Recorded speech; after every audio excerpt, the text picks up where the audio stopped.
नमस्कार दोस्तों, सनातन हिंदू धर्म में मनुष्य की मृत्यु के बाद दाह संस्कार की प्रक्रिया की जाती है, लेकिन कई बार शव को दफनाया भी जाता है।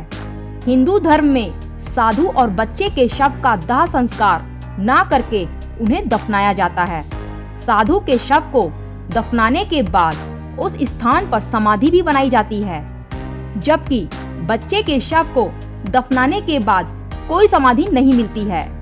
इसके पीछे का रहस्य जानने के लिए आप इस वीडियो को अंत तक जरूर देखें। फ्रेंड्स, गरुड़ पुराण कथा के अनुसार एक बार पक्षीराज गरुड़ ने भगवान श्री हरि विष्णु से पूछा है, हे प्रभु, मनुष्य की मृत्यु के उपरांत उसकी आत्मा के साथ क्या क्या होता है?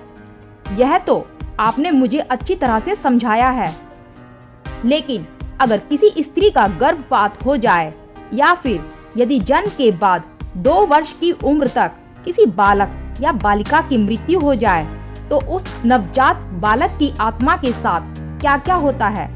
कृपा करके मुझे बताइए। भगवान श्री हरि पक्षीराज गरुड़ को कहते हैं, प्रकृति का यह नियम है कि जिसका भी जन्म हुआ है उसकी मृत्यु भी निश्चित है, और ये बात एकदम सच है जिसे कोई भी नकार नहीं सकता है। मृत्यु पास आने पर मनुष्य को अपने शरीर का त्याग अवश्य ही करना पड़ता है, और शरीर के साथ वह व्यक्ति सभी भौतिक वस्तुओं का भी त्याग कर देता है, और मनुष्य मृत्यु के बाद इस मृत्यु लोक की कोई भी वस्तु अपने साथ लेकर नहीं जा सकता है। मनुष्य का शरीर भी उसका अपना नहीं है, वह भी कुछ ही समय के लिए ईश्वर द्वारा प्राप्त हुआ है, जो एक दिन पंच तत्वों में विलीन हो जाना है। लेकिन फिर भी मनुष्य इस संसार में जन्म लेकर मोह में पड़ जाता है।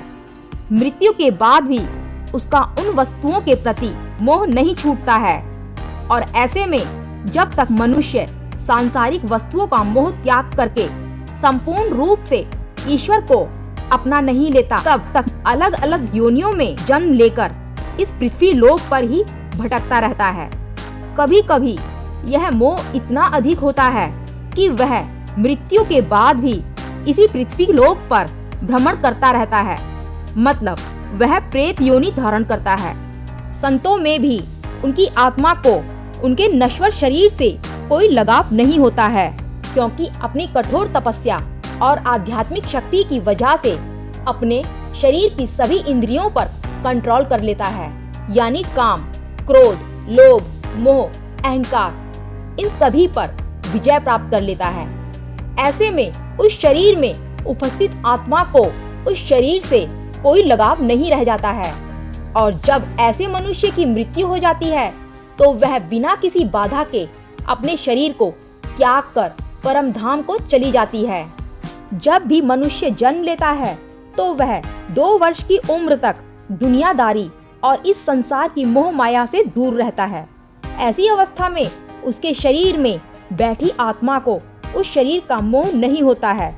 ऐसे में जब कोई 2 वर्ष से कम उम्र का बालक मृत्यु को प्राप्त होता है तो आसानी से उस शरीर का त्याग कर देता है, और फिर दोबारा उस शरीर में जाने की कोशिश भी नहीं करता है, तो उसे जलाने के बजाय जमीन में गड्ढा खोदकर उसे दफना देना चाहिए।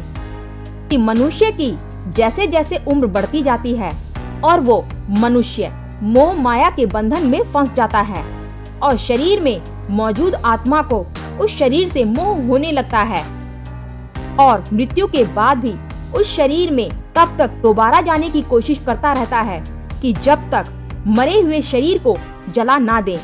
दोस्तों, वीडियो कैसी लगी कमेंट करके जरूर बताना, और वीडियो को लाइक जरूर कर देना। मिलते हैं अगली वीडियो में, तब तक के लिए नमस्कार दोस्तों।